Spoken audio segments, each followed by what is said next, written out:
നമസ്കാരം. സോഡിയാക് മീഡിയയിലേക്ക് എല്ലാ പ്രേക്ഷകർക്കും സ്വാഗതം. ഒരു പുതിയ വർഷം തുടങ്ങുകയാണ്.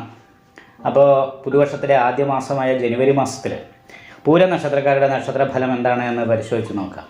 പൂര നക്ഷത്രക്കാർക്ക് ഈ മാസത്തിൽ വളരെ നല്ല അനുകൂലമായിരിക്കുന്ന ഗുണഫലങ്ങൾക്ക് തന്നെയാണ് യോഗം കാണുന്നത്. കാരണം സർവേശ്വരകാരകനായിരിക്കുന്ന വ്യാഴം ഭാഗ്യസ്ഥാനത്താണ് നിൽക്കുന്നത്. അതേപോലെ തന്നെ ഭാഗ്യാധിപതി ലഗ്നത്തിൻ്റെ 5ാം ഭാവത്തിൽ നിൽക്കുന്നുണ്ട്. അപ്പോൾ ഭാഗ്യാധിപതിഷ്ട ഭാവേശു അശുഭ ഭാവപുഷ്ടിയിടുന്ന ഭാഗ്യാധിപതി എവിടെ നിന്നാലും ആ ഭാവത്തിന് ഭാഗ്യത്തെ കൊടുക്കുന്നത് കൊണ്ട് മാനസികമായിട്ടുള്ള സന്തോഷം അനുഭവിക്കാനായിട്ടുള്ള യോഗമുണ്ട്. മാത്രമല്ല സാമ്പത്തികമായിരിക്കുന്ന നേട്ടങ്ങൾ അനുഭവിക്കാനും 2ാം ഭാവാധിപതിയും ലാഭാധിപതിയുമായിരിക്കുന്ന ബുധനോട് യോഗം ചെയ്തിട്ട് ഭാഗ്യാധിപതി 5ാം ഭാവത്തിൽ നിൽക്കുന്നത് കാരണം യോഗമുണ്ട്. എന്നാൽ കുറച്ച് മാനസികമായിട്ട് അനകാരണമായിട്ടുള്ള ടെൻഷൻ അനുഭവിക്കാനുള്ളൊരു സാധ്യതയുണ്ട്. കാരണം ലഗ്നാധിപതി 6ാം ഭാവത്തിൽ ശത്രുസ്ഥാനത്താണ് നിൽക്കുന്നത്. അപ്പോൾ പാപഗ്രഹങ്ങൾക്ക് 6ാം ഭാവം ഇഷ്ടസ്ഥാനമായത് കാരണം അനുകൂലമായിരിക്കുന്ന ഗുണഫലങ്ങൾ അനുഭവിക്കാൻ സാധിക്കുമെങ്കിലും ശത്രുദോഷം പോലെയുള്ള കാര്യങ്ങൾ കൊണ്ട് ദാമ്പത്യ സുഖക്കുറവ് പോലെയുള്ള പ്രശ്നങ്ങൾ അനുഭവിക്കാനുള്ള സാധ്യത കൂടുതലാണ്. കാരണം 7ാം ഭാവത്തിൽ കണ്ടകശനിയുടെ ദോഷം ചെയ്തുകൊണ്ടാണ് ശനി നിൽക്കുന്നത്. ശശമഹായോഗത്തിൻ്റെ ഗുണം ചെയ്യുന്നുണ്ടെങ്കിലും 2 രീതിയിലുള്ള ഫലവും ഉണ്ടാകും. കാരണം കണ്ടകശനിയുടെ ദോഷമുണ്ട്, ശശമഹായോഗത്തിൻ്റെ ഗുണവും ആ ശനി ചെയ്യും. അപ്പോൾ ആ ശനി 7ാം ഭാവത്തിൽ നിൽക്കുമ്പോൾ ആ ശനിയുടെ ക്ഷേത്രത്തിൽ നിൽക്കുന്ന ശത്രുക്ഷേത്രത്തിൽ നിൽക്കുന്ന ലഗ്നാധിപതിയായിരിക്കുന്ന സൂര്യനായത് കാരണം കൊണ്ട് തന്നെ കുറച്ച് ശത്രുദോഷത്തിൻ്റേതായിരിക്കുന്ന ദുരിതങ്ങൾ അനുഭവത്തിൽ വരാനുള്ള സാധ്യത കൂടുതലാണ്. അത് കാരണം കൊണ്ട് തന്നെ അയ്യപ്പ ക്ഷേത്രത്തിൽ നീരാഞ്ജനം വഴിപാട് ചെയ്തിട്ട് മേൽപ്പറയപ്പെട്ട ദോഷത്തിന് പരിഹാരം വരുത്താനായിട്ട് പ്രത്യേകം ശ്രമിക്കണം. അഷ്ടമത്തിലാണ് രാഹു നിൽക്കുന്നത്. നടുവേദന പോലെയുള്ള കാര്യങ്ങൾ ഉണ്ടാകാനുള്ള സാധ്യതയുണ്ട്. അതുപോലെ തന്നെ ചെറിയ അപകടങ്ങൾ, ചതവ്, മുറിവ് പോലെയുള്ള കാര്യങ്ങൾ വരാതെ ഇരിക്കാനായിട്ട് ശ്രദ്ധിക്കണം. രോഗസ്ഥാനത്ത് ലഗ്നാധിപതി നിൽക്കുന്നതുകൊണ്ട് ഭവന സംബന്ധമായിരിക്കുന്ന സുഖം അനുഭവിക്കാൻ യോഗമുണ്ട്.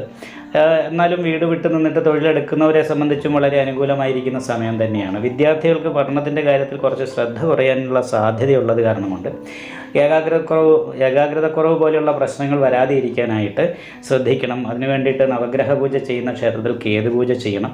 സഹായ സ്ഥാനാധിപതിയായിരിക്കുന്ന ശുക്രൻ ഈ വരുന്ന 17ാം തീയതിക്ക് ശേഷം 6ാം ഭാവത്തിലേക്ക് മാറും.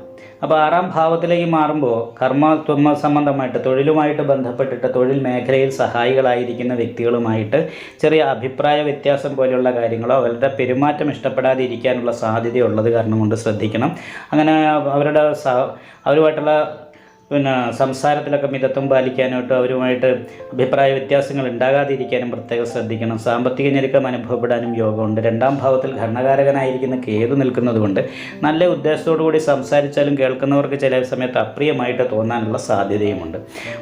പിതൃസംബന്ധമായിട്ട് അനുകൂലമായിരിക്കുന്ന സമയമാണ്. മാതൃസംബന്ധമായിട്ട് അനുകൂലമായിരിക്കുന്ന ഗുണഫലങ്ങൾ അനുഭവിക്കാനായിട്ട് യോഗമുണ്ട്. എന്നാൽ ഒരു പ്രവർജ്യായോഗത്തിൻ്റെ ഫലം ചെയ്തുകൊണ്ട് 7ൽ ശനി നിൽക്കുന്നത് കാരണം ദാമ്പത്യ സുഖക്കുറവ് പോലെയുള്ള കാര്യങ്ങൾക്ക് യോഗമുണ്ട്. അതുപോലെ തന്നെ കാമുകന്മാർ തമ്മിൽ ചെറിയ അകൽച്ച ഉണ്ടാകാനുള്ള സാധ്യതയുണ്ട്. അപ്പോൾ അതിനൊക്കെ പരിഹാരമായിട്ട് നീരാഞ്ജനം വഴിപാട് ചെയ്യുകയും ശിവക്ഷേത്രത്തിൽ ലളിതാ സഹസ്രനാമ പുഷ്പാഞ്ജലി അതുപോലെ തന്നെ കൂവളമാല, പിൻവിളക്ക് മുതലായിട്ടുള്ള വഴിപാട് ചെയ്യുകയും നല്ല പ്രാർത്ഥന ഉണ്ടാകുകയും ചെയ്യണം. ദേവീക്ഷേത്രത്തിൽ നല്ല പ്രാർത്ഥന ഉണ്ടാകണം. ഇങ്ങനെയുള്ള കാര്യങ്ങളൊക്കെ ചെയ്തു കഴിഞ്ഞിട്ടുണ്ടെങ്കിൽ വളരെ അനുകൂലമായിരിക്കുന്ന ഗുണഫലങ്ങൾക്ക് ഈ മാസത്തിൽ യോഗമുണ്ട്. എന്നാലും വരുമാനത്തിനനുസരിച്ച് തന്നെ ചിലവും വർദ്ധിക്കാൻ സാധ്യതയുണ്ട്. കാരണം 2ാം ഭാവത്തിൽ ധനസ്ഥാനത്ത് കേതുവാണ് നിൽക്കുന്നത്. അത് കാരണം കൊണ്ട് തന്നെ വരുമാനം എത്രയുണ്ടെങ്കിൽ പോലും ചിലവും അതനുസരിച്ച് കൂടാനും വരുമാനവും ചിലവും ഏകദേശം തുല്യമായിട്ടുള്ള രീതിയിൽ മുന്നോട്ട് പോകാനുമാണ് ഈ മാസത്തിൽ യോഗം കാണുന്നത്. അപ്പോൾ അത് കാരണം കൊണ്ടൊക്കെ വളരെ ശ്രദ്ധിക്കുകയും നല്ല പരിഹാരങ്ങൾ ചെയ്യുകയും ചെയ്യണം. മാത്രമല്ല വീടുമായിട്ട് ബന്ധപ്പെട്ടിട്ട് വീട് മാറുക, വീടുമായിട്ട് ബന്ധപ്പെട്ടുള്ള പ്രശ്നങ്ങൾ കൊണ്ടുള്ള മാനസികമായിട്ട് ടെൻഷൻ അനുഭവപ്പെടുക, വീട് കൂട്ടിച്ചേർക്കൽ നടത്തുക, വീട് കൂട്ടിച്ചേർത്തത് കാരണം കൊണ്ടുള്ള ദോഷം കൊണ്ടുള്ള മാനസിക വിഷമം അനുഭവിക്കുക, ഇങ്ങനെയൊക്കെയുള്ള കുറച്ച് ചെറിയ തടസ്സങ്ങളുള്ളത് കാരണം കൊണ്ട് ഗണപതി ഹോമം ഇടയ്ക്ക് ചെയ്യുന്നത് നല്ലതാണ്. സുബ്രഹ്മണ്യസ്വാമി ക്ഷേത്രത്തിലും യഥാശക്തി വഴിപാടൊക്കെ ചെയ്യുന്നത് ദൈവാധീനം വർദ്ധിക്കാൻ നല്ലതാണ്. അപ്പോൾ സുബ്രഹ്മണ്യസ്വാമി ക്ഷേത്രത്തിൽ അഭിഷേകം ചെയ്യുക, നാരങ്ങാമാല ചാർത്തുക മുതലായിട്ടുള്ള വഴിപാടുകളൊക്കെ ചെയ്തിട്ട് ദൈവാധീനം വർദ്ധിപ്പിക്കുകയും നല്ല പ്രാർത്ഥന ഉണ്ടാകുകയും ചെയ്താൽ ഈ മാസം നല്ല ഗുണഫലങ്ങൾ അനുഭവിക്കാനായിട്ട് സാധിക്കുന്നതാണ്.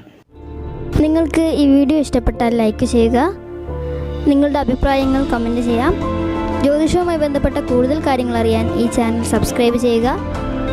ഞങ്ങളുടെ ഓൺലൈൻ കൺസൾട്ടൻസി നമ്പർ താഴെ ഡിസ്ക്രിപ്ഷൻ ബോക്സിൽ കൊടുത്തിട്ടുണ്ട്. ആവശ്യമുള്ളവർക്ക് കോൺടാക്റ്റ് ചെയ്യാവുന്നതാണ്.